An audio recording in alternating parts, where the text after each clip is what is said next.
Just adding some video in here, as I forgot to mention in the intro, that last episode we had the cylinder head off, but we didn't have any condition of what was going on underneath. We actually lifted it up and had a look underneath. We had 24 cracks around the 6 chambers, so 4 per chamber, coming from the spark plug holes, which I'll show in the video here soon. But what you can see on screen now is just a quick tool that we made to remove the valve springs and valves from the cylinder head. As you can see here, Tony's just been pushing down on the retainers and removing the collets and the springs, which will allow us to push the valves out of the head. So we're just gathering up all the parts there in the box, as you can see, which will go over to the cylinder head place to be checked. And you can see he's just removing the tool that we've made there to make that job a little bit easier, which is a bit industrial, but worked really well. Shortly, we'll flip the head up and show you these cracks. We'll push some valves out and have a look at the condition of those. We'll end up seeing what they're like from cylinder to cylinder and see that cylinder 5 from memory was the problem one. So this is cylinder 6 we're looking at now. You can see some cracks around the spark plug, the injector hole there. Just push the valves out. And cylinder 5, the next one here, we'll stop and have a bit of a look at those. You'll see there's a lot of burnt oil and carbon buildup on those compared to the other cylinders. This is because of the high consumption of oil from scored bore and damaged piston. That one there is quite coked up, and this one's the worst. Yeah. You can see there's quite a lot of buildup. Move down the cylinder head through to cylinder 4, which they're all a bit oily, but not as bad as cylinder 5. And get all those slipped out. See some more cracks there.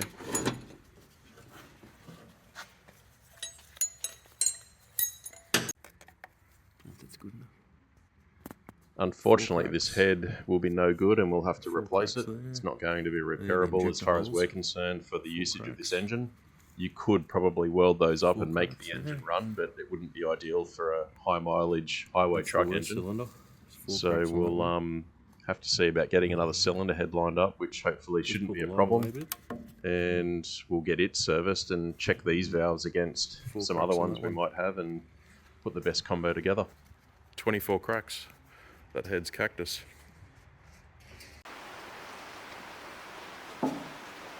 That's okay. That's not okay. He wants us to do a full tear down. We'll pull it apart and find out for sure what's gone wrong with it. Welcome back, guys, to another episode of our Cummins 15-litre diesel engine teardown video. Today we're going to try and get the crank out of this thing, rods and pistons, a couple other bits and pieces off the front. To do that, we have to lift the engine off this frame that's been made to hold it so that we can get the crank down and get the balancer off the front. It's just a bit too tight to do that. So we're going to get this thing lifted up in the air. Tony, what have you rigged up here to do that with? Come in, guys, and have a look at this.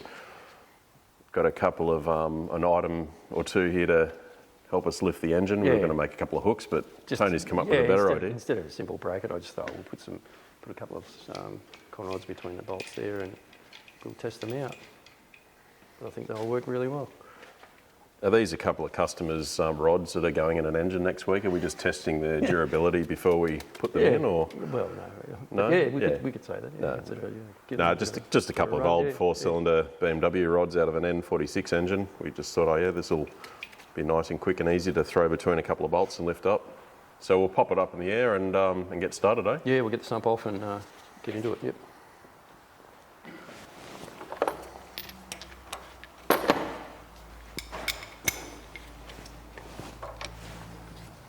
Very good. Yeah.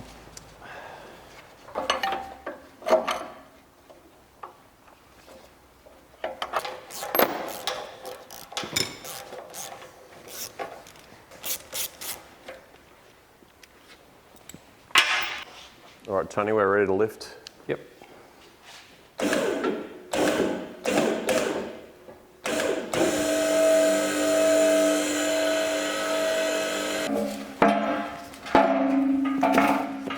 All right, I'll start getting the oil pan off and see if you can have a fiddle with the balancer. Yep.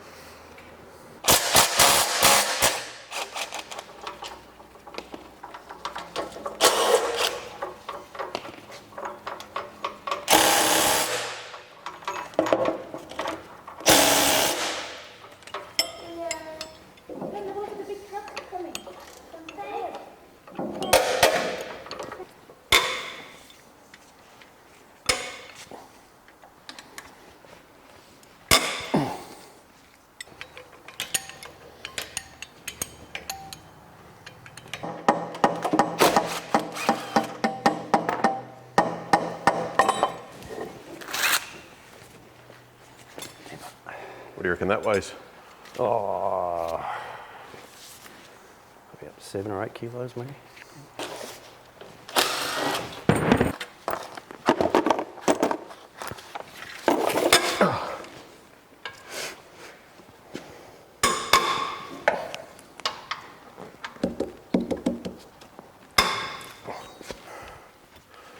You up to?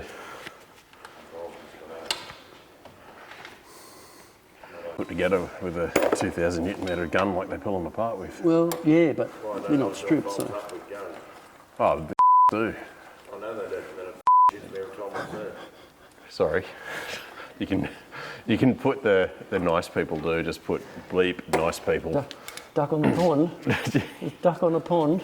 Oh, what is it? It's just recording, is it? Yeah. Oh, Do you remember do you know what duck on the pond means? No. This old shearing shed saying, if ever there's a female in the shearing shed, it's the code word for stop swearing. Oh, okay. There's one on the side. if they don't like One on each side, just holding it. Righto. That can be Bradley's job while you hold the front and I'll hold the back. Why, hang on, how come I've been roped into this? Oh, I thought you might want to You've get come stuck over into it. I've been roped in the sing all week. I don't need to be pulling them apart over. It's a gun, bud. It's a gun. Well, you got to offset what you've done to them. It's got to be exciting, hasn't You've it? been Hey, I don't do this, mate. you've been punishing them. Are they? Yep, beautiful. Righto. Bit of oil there. Oh, yeah, a little bit. Let's sit it down under it and let it Yeah. drain. Just let the box stay there. Yep, that's good. So we've got a Cummins peddler here to comment directly. How do they compare to a C15? Oh, well, they're pretty well all the same these days. The old C15s were a lot noisier, Yeah. a lot louder, a lot easier to get cracking. Yep. But these things, they go right. Well, this is a pre-emissions engine. This is the ISX. I believe you drive in a X15. I do at the moment, yeah. One of my favourites though was the old Signature, 600 Signature in Register. Yeah. Is that pretty much what these things are? These a little bit different in compression or something, but basically the same I engine? know, I just sit up on top of the thing. I don't go into the details. Oh well. Can't get any clarity on that, but No. you've driven a few Series 60s as well, Detroit's. How do they go? You've driven a 12.7 and I think a 14 litre. Yeah, the 12.7, obviously the best one out of the two. Great engine, Yeah. I found, yeah. Well, I might insert some video here of a 12.7 driving out of the lot last week in an old Western Star, owned by this guy actually. So we'll cut that in here.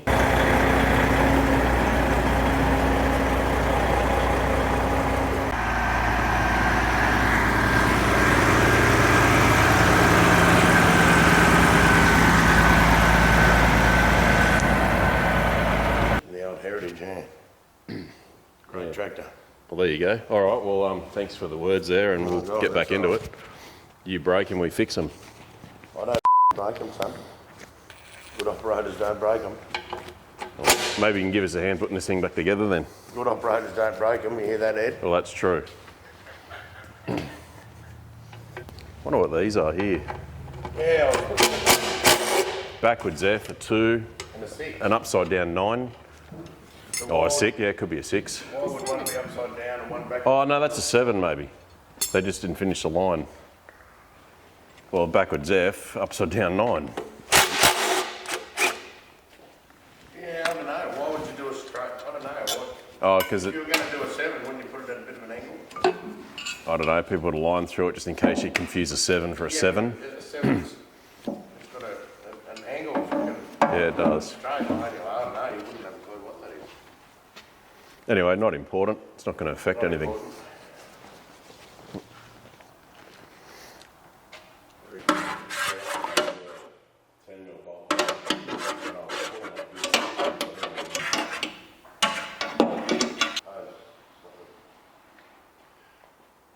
Nothing obvious as far as metal pieces and debris from any kind of failure, previous or present failure. It's pretty clean.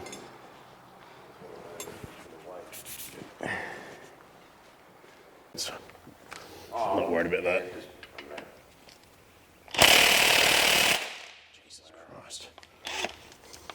That is tight. It's only a 15mm head bolt. I suppose so. It should just go wild for a while, that's all.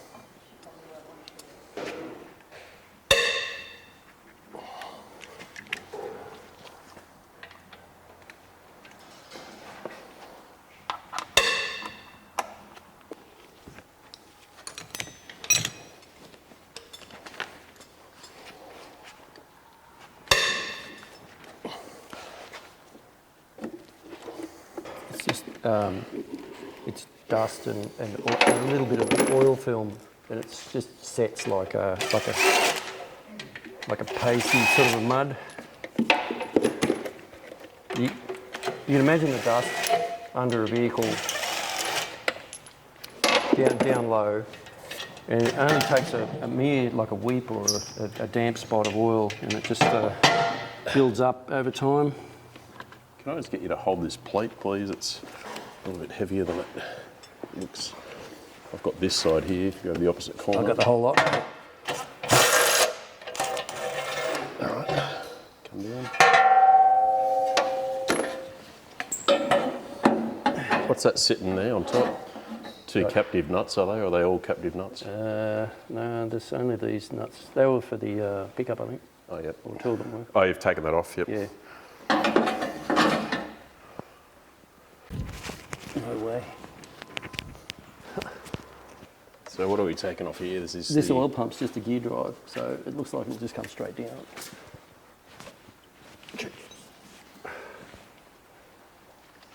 Well, we've got number 5 and number 2 conrods pointing straight down at us at the moment, so they can probably come out next. Yep. You got it? I've got it, but it's not moving.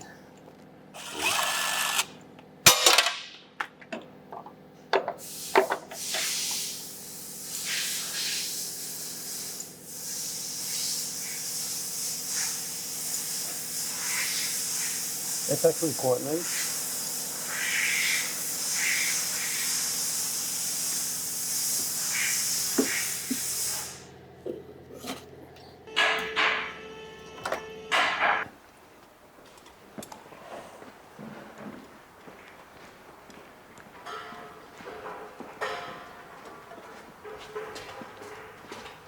Beach for now, I guess, on that cardboard.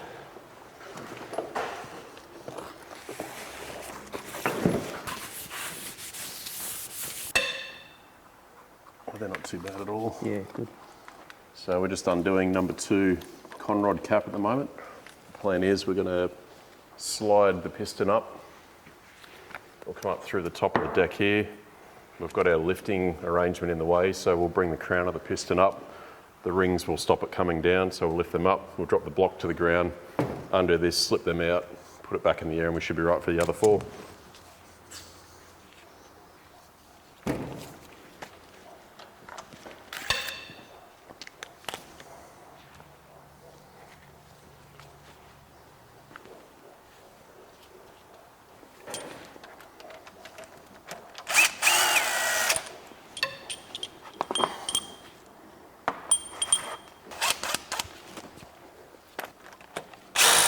Oh, you got your protective goggles on there. Well, he just sort of virtually falls out. So it's a little bit hammered. That'd come down to that cylinder pressure and heat, I would say then, wouldn't it? Yeah. Don't know if that's normal or not for these, but normally a bearing shell should have a bit of spring tension and remain in the cap. You feel that? Oh well, yeah, that'd almost measure a couple of thou there, that little divot. Yeah, you can feel it. Show that to the guys and On the parting line there. Quite a heavy mark there.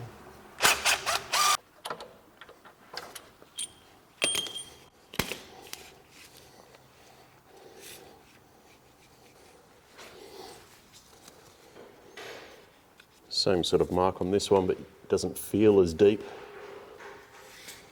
I'm just getting the carbon out of the top of the cylinders to make it easier to remove the pistons. Otherwise, the rings tend to catch on that carbon ring there. It's just above the top ring in the bore. Just spray a little bit of penetrating oil in there, and if it's soft enough, just some Scotch pad will bring it off. We're lucky this engine hasn't got a lot of hours on it compared to some, and it's not heavily caked on there. Yeah. I'll get something up underneath and give them a little push. Yep. Some timber. Very handy little piece of high-speed steel. All right, I'm going to come up with number 2 if you want to monitor that. Yep. Okay, it's bouncing. It's bouncing. Top ring's broken. Second ring's out. Right up, that's it. Beauty. Top ring's broken. Oh, yeah.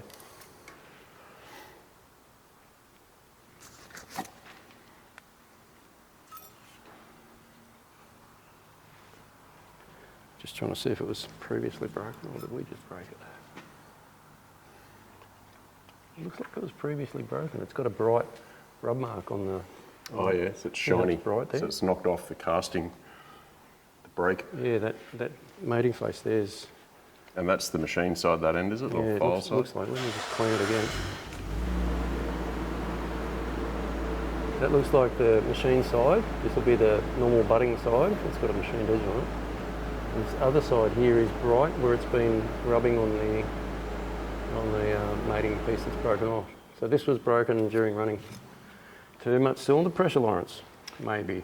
Well, possibly. They're pretty... So good to show this to the customer. that's heavily carboned, like this majorly carboned one. Whereas these ones are quite smooth. It's good to show because, you know, if there was due to a excessive pressure like a ring, everything's got a limit. Yep. And they were squeezing so much power out of this that. Well, we'll see how many, I guess, top broken rings we've got. We should see this one shattered as well. That's then. right. Yeah. Take it out next. Yep. The bearings come off that rod. I've got it next to the cap on the ground here, so we can check that out shortly.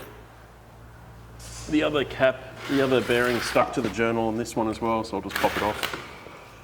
Wow. What do we got? Doesn't look pretty. Oh wow, yeah, okay.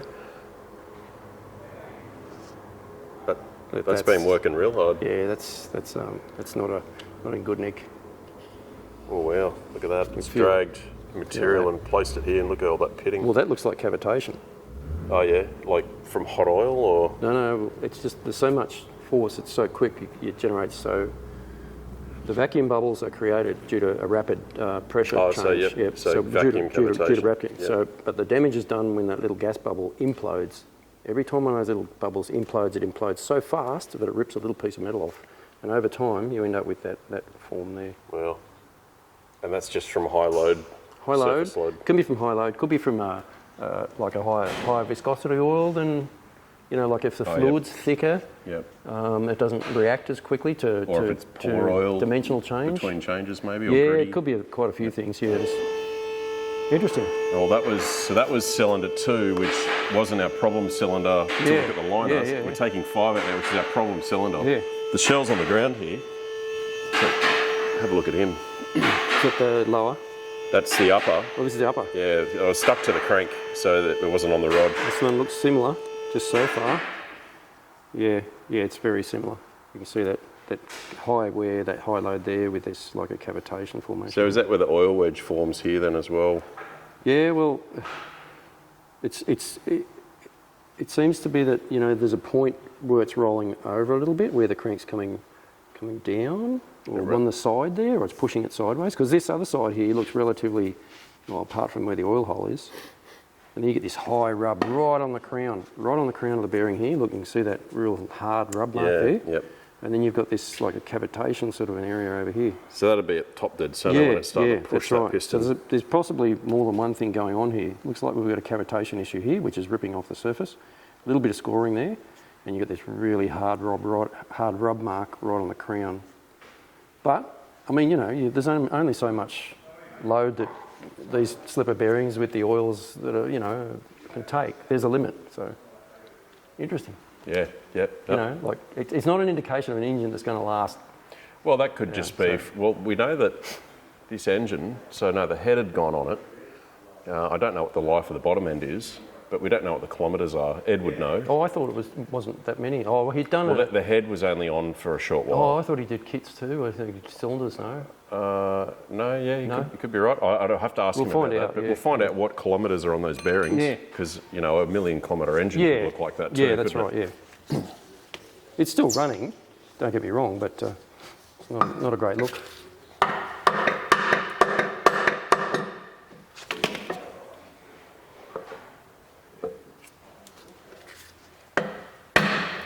Yeah, broken. Yep, multiple breaks on this one. Now, I don't think you broke it then lifting it up, and the evidence shows with that, you know, that bright rub mark where the ring ends, but because there wasn't much of a ridge in the cylinders, you saw me decarbonise them. Oh, what's this one? So that's the top. Yep. So Oh, this one came out in 3 pieces. Oh, 3 pieces. Yeah, Okay. a little short piece and the other 2.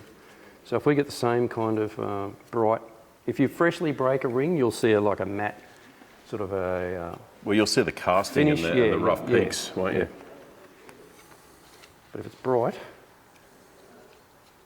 like that is, I don't think you see it on the video, but you can see both ends here are bright, and then on the other ends you'll see a similar indication, which is proof that we didn't just break it then. No, it's bright. It's bright from rubbing against each other at the ends. There you go. Where'd the third bit go?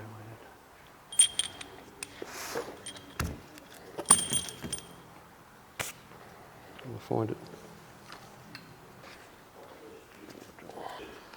And nice to meet you. We did meet once here. Yes, I remember that. Yep, that's right. Yep. Called the SE84 version of that engine. Submarine. Oh, V8s. Yeah. So the current serving atomic submarines in the Royal Navy. Look at the engine's 1200 dry. So look at the wear on the ring.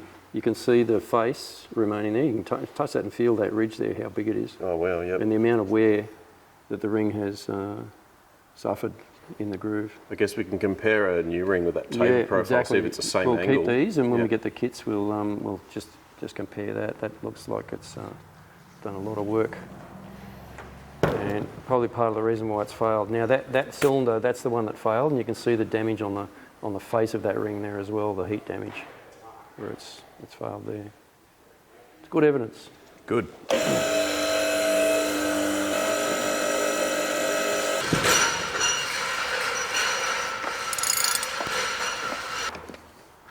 What's this from?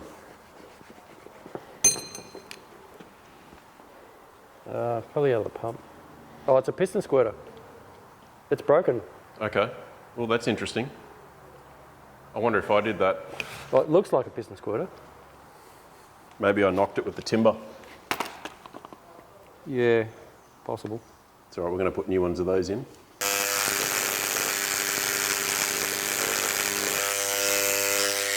All right, that's our badly damaged one that we'll do an analysis on once we wash it up. And this was number 2.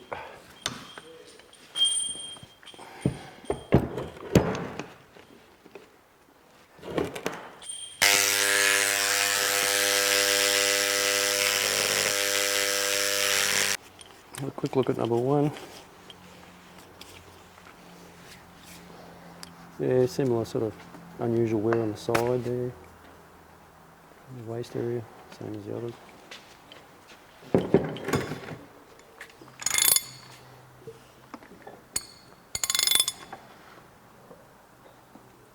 Upper shell. Yeah, looks the same as the others. Cavitation and a rub mark. There's that cavitation or that spotting, and then that top dead centre rub mark.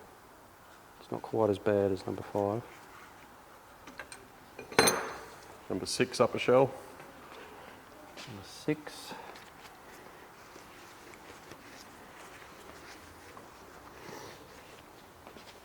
Oh yeah, we've got a real trend going here. Yeah, this one, that top dead centre rub mark's a lot harder on number 6. You can see it. It's a broader bright area. And similar, that cavitation mark on the side there. Actually a little bit less on that one, but a much harder rub mark there on the top. Oh, yep. So, 1 and 6. Number 6 cap is on the far side there. We'll pull number 1 piston out now, Tony. Yep. All right, number 1 coming out.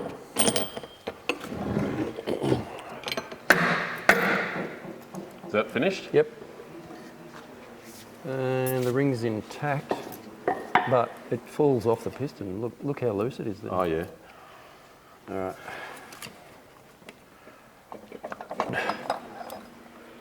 That's number 1. It's got rats. Jesus Christ, look at that. Yeah. Sorry.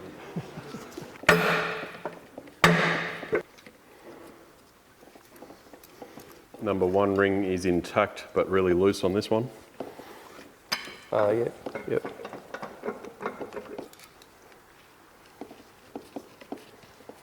It's almost distorted, not round anymore. Yeah.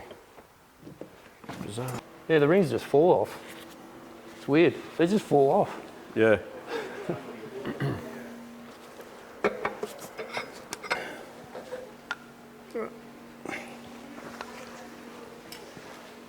Look at the bearing's got no crush on it whatsoever, no spread. Yep. Just falls in.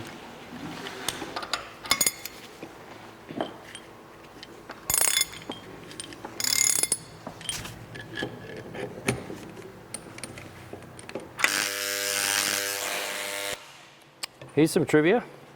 We've got conrods made in Brazil.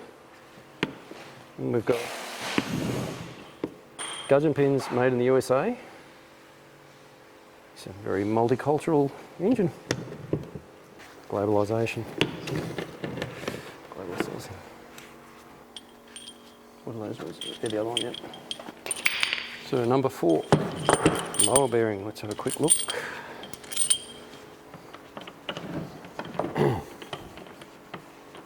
Number 3. Right. Well, that one's the best one so far, as far as that that side wear.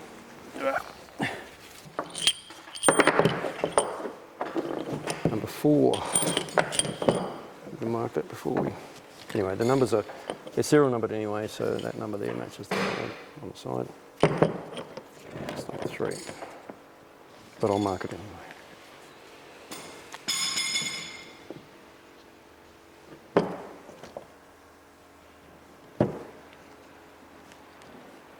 This one, yep, that one's not as bad either. A little bit of delamination there, but these 2 middle ones are the best so far. Number 4 upper. Right. Number 4 upper. Yeah, really broad, wide, hard rub mark there. Same cavitation on that side there. That's number 3 upper. They're all almost the same.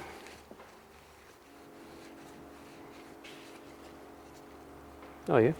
Now we've got hardware on one side and the typical mark there. So that would indicate to you possibly that there's a little bit of taper on that journal, possibly. That's why you're getting less clearance here than on this side here. Possibly the crank journal is slightly tapered. That's one possibility. You can imagine you could end up with a crank journal that's barrel faced or concave or tapered, and it'll show up on the bearing as a wear pattern. So this is 4. Oops, sorry.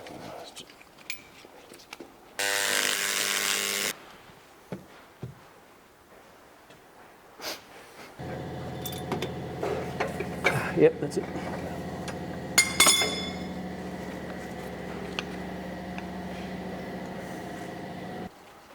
I think it was just catching on the squirter Yeah. because it's bent it up against the cylinder. Yeah. I'll hang it up again.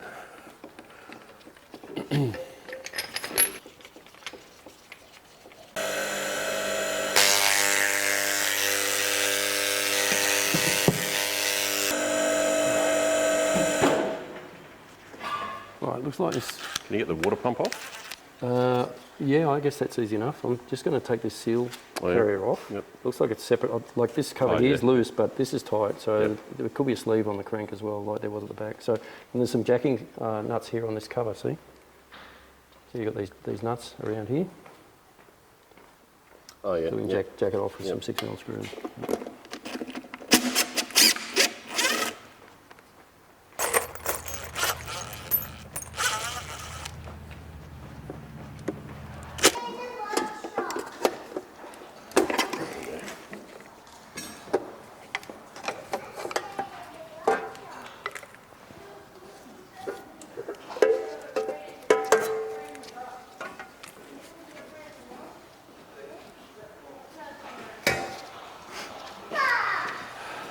So it's a tube. It's got a seal with a steel the carrier. frame. So that's the seal. The sleeve, and it'll all come as one unit when we replace it.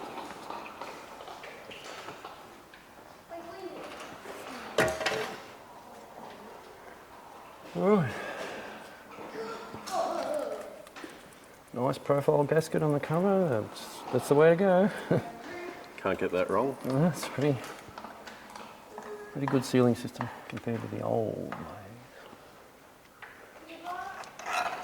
ways. This idler can come off, or can it? Yep, I'll take that off.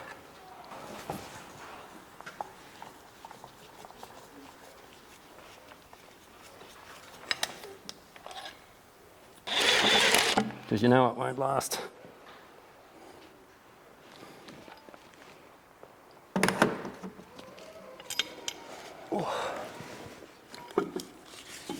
Yep. Got it? Yep. Can hear Play that. there. Yep. So you've backed off. So you've backed off 3 of these 6 bolts. Yeah. We've got that lush. Yeah. So the It's now free to anti-backlash. turn. So we're free now with everything. So we can come off when you're happy in here too with all that stuff. Right. Well, all these cover bolts can be zipped off. What are they? 13? Yep.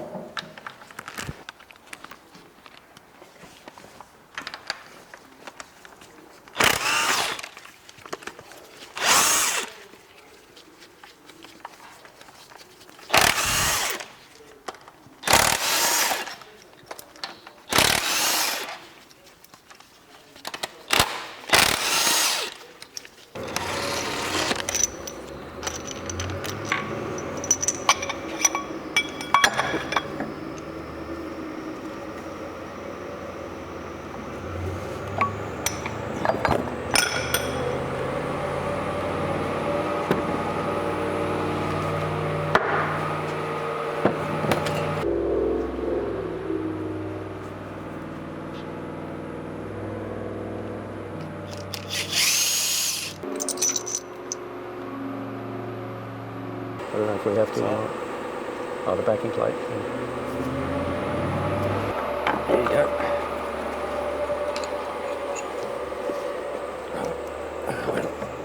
Push the spigot. Take that out. Take that out. I'll get Got this. it? That's got a bronze bearing in Yeah, it. yeah, it's great. See that bearing in there? Just like a normal traditional style. See that bronze colour?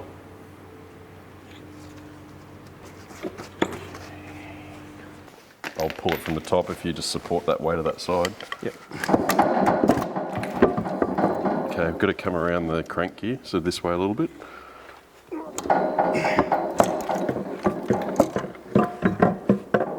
That's good. Beauty. Come down. Lean it up against the bench or something.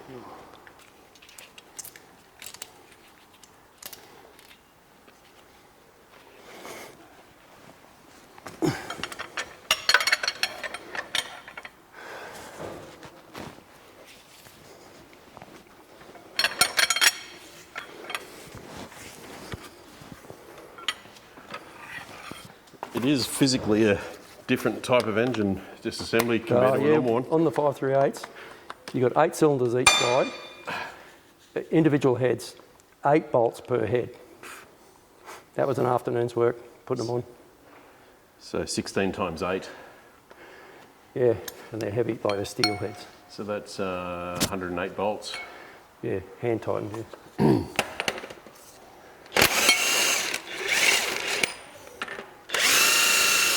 They look like the same as a head bolt. Yeah, well, they could be. I mean, it makes sense.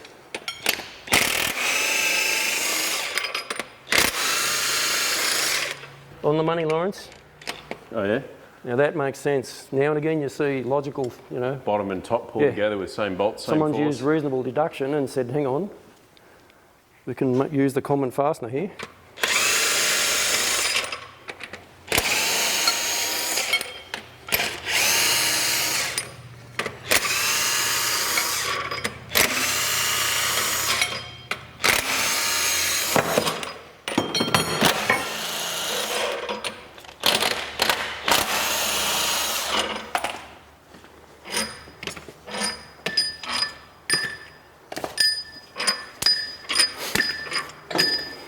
Just leave one. I've left one bolt in the middle. Righto.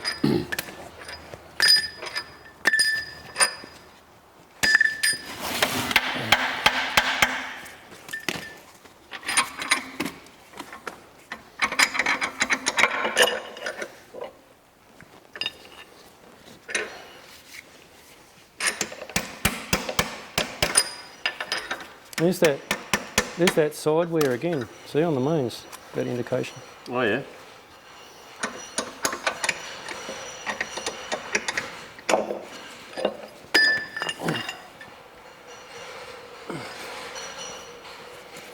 Yep.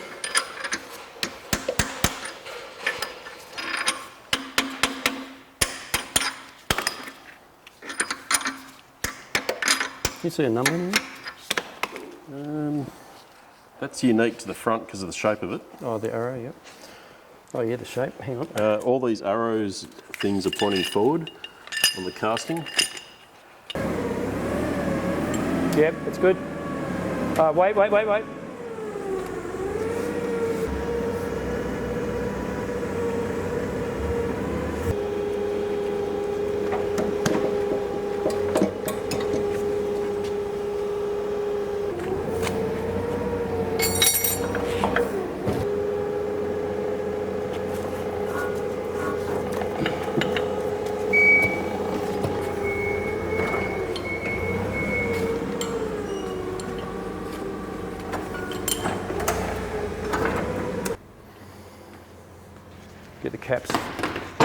Get the caps over there on the bench and the bolts.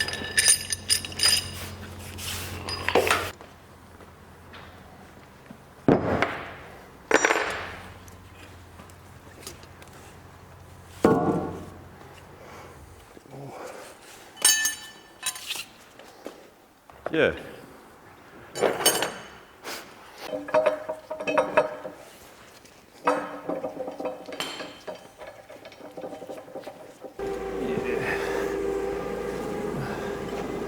You know what you're doing there with that? Get them the same length. And with the frame, with the brackets. Righto.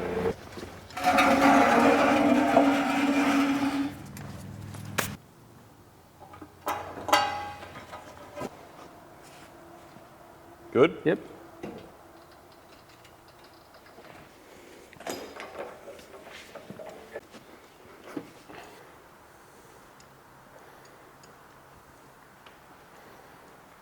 So, what do you got there, Tony? You've brought in a little, Oh yeah, little well, treat. You were talking earlier I know, about yeah. an old truck. We were talking Yeah. about trucks, and Yeah, you brought yeah. the Vulcan up. that's it. The So, what is yeah. it, early 1900s We to don't- I don't know. 1930ish, roughly, I don't sort know. of era. Yeah, I'd Yeah. really like to know more about it, but I have one piece of it left. The only piece of that truck that still exists that we know of. So in previous episodes we've talked about the Vulcan my father used to own, that he bought just after World War II. And it turns out the radiator cap was sitting on my cousin's mother's or my uncle's mantelpiece. It's been there for about probably 40 to 50 years at least, I'd say. And I've managed to acquire it and bring it in. And here it is. So Vulcan was the Roman god of the forge, which was a carryover from a Greek god of the forge, but he had a name that I can't pronounce. Okay. Vulcan's a lot easier. Yep. And you can see some of this plating. I guess it's silver plating. It started to rub off. You can see a bit of the brass underneath, and on the hand notches, you can see the brass coming through there. You can see it's brass on the inside. Now, I've seen on the website, if you Google Vulcan on the Wikipedia website, there's a picture of one of these, but I think it's an earlier version. It doesn't have these hand notches. It's more or less straight with a knurled ring around it here. So there's an early and a late, obviously, maybe. Yeah. Who knows? But I just think it's an impressive radiator cap or bonnet mascot or whatever you want to call it, you know. But There's a bit of weight to that. yeah, I mean, you know, when I first picked it up, I thought, wow, I thought it might be pewter or something, but it's just brass. It's solid brass. Definitely, up the top section. solid brass. It feels like it looks in solid. Yep.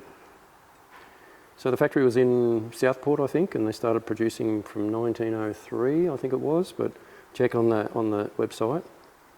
I think they produced up to somewhere around about 1960 before they closed up. Okay. Cars and commercial vehicles, but I think the cars stopped sometime in the 20s. Something like that. I did see a car at a vintage car rally once, and I was very impressed with it. The construction of the car was like a truck. It was solid and rigid. It wasn't a flimsy sort of a vehicle at all for the time. I was very impressed with it. Wouldn't mind hunting it down. Maybe See if we can find some pictures of this installed. But it's an impressive casting because you can see the stump, the contours on the timber. You can, yeah. He's got his hammer there. You can see his leather strappings on his lower legs and on his feet. You can see the blacksmith's tongs in his belt. Oh yeah. Make out the tongs. Yep. And he's got a leather cap on. And it looks like he's forging a wheel. And around the back, you can even see they've put the knot from the apron. The detail on the back. It's quite impressive. And his hair. It's an impressive radiator cap. Yeah. Well, what do you get for a radiator cap these days, Lawrence? A bit of plastic, $7. Plastic, Last 12 months, you got to change it. You know. Times have changed. Yeah. I really appreciate old things like this, especially creative. You know, this is more or less art. So do you get to put that on your mantle now? No, I've told Lindsay that it'll go back there, but I mean, it's just been sitting there. We'll definitely keep it in the family anyway. Good. Yeah. So that was today's trivia. Okay. I'm really glad that when I first saw it, I was so happy and impressed to see it and actually hold it. I believe that there would be some replicas in circulation where I think we've heard someone that did make some replicas, which wouldn't be hard, of course. You just make a sand casting of it. I've seen the variant of that where there's a guy, he's got his arm up with the hammer. Oh, right. If you Google that, you see a different variant where he's got his arm up in the air like he's striking something. Well, this looks like the version that's on the old photos of the vehicles that you can see on that Wikipedia website of it. The one that they show there, the close-up, it looks like all of this plating has been removed. It's almost completely brass. But it looks like this one was plated. Don't know if they all were or not. There's a few little heavy marks in it where they might have had to get a tool onto it at some stage. Maybe they had to knock it loose, or stop it leaking. like a knock-off nut on an old vehicle wheel, or a pair of pipes, Stilsons or something. Yeah. Okay. Anyway, I just thought I'd show that. That's an old truck part worth keeping. Yeah, good. All right. Well, that concludes the episode for today. We got done what we'd hoped to do, which was crank out, pistons and rods out, front gear case off. We haven't had the chance yet to try and push a liner out. That'll happen pretty easily. We'll probably just do a little short video of that later and include that, pre-assembly. We've got all the washing to do and boring stuff now, so we'll make that happen. And next episode, we'll lay out all the new parts that Ed's purchased from Cummins for this, all genuine parts. He's got a full gasket set for us and whatever else. I don't know if we're reusing the rods yet or not. I have to check and see what's in the kit. But we'll certainly be putting new pistons in with all the other bearings and rings and service parts there and liners. Hopefully he's got another set of rods as well, so we can keep those complete. They'd make a nice mantelpiece or an item to have as a souvenir from a big engine. So thanks for watching, guys. And next episode we'll be finishing off the bottom end of the Meteor, the V12. The Rolls Royce. So the Rolls Royce will get our next bit of attention, and then same story with that. We'll finish cleaning it all up and start looking at what we need to start putting that together. We have an idea for that engine. We've sort of decided possibly what we might do with it. We want to run it. We want it to be on some sort of run stand, but we might make it move under its own power without too much effort. Not an engine swap or anything like that, but we'll see. So stay tuned for that one, and then I think we might move into ripping apart one of these old two-stroke Detroits, seeing what's inside a couple of them. So thanks again for watching, guys, and we'll see you next time. Cheers.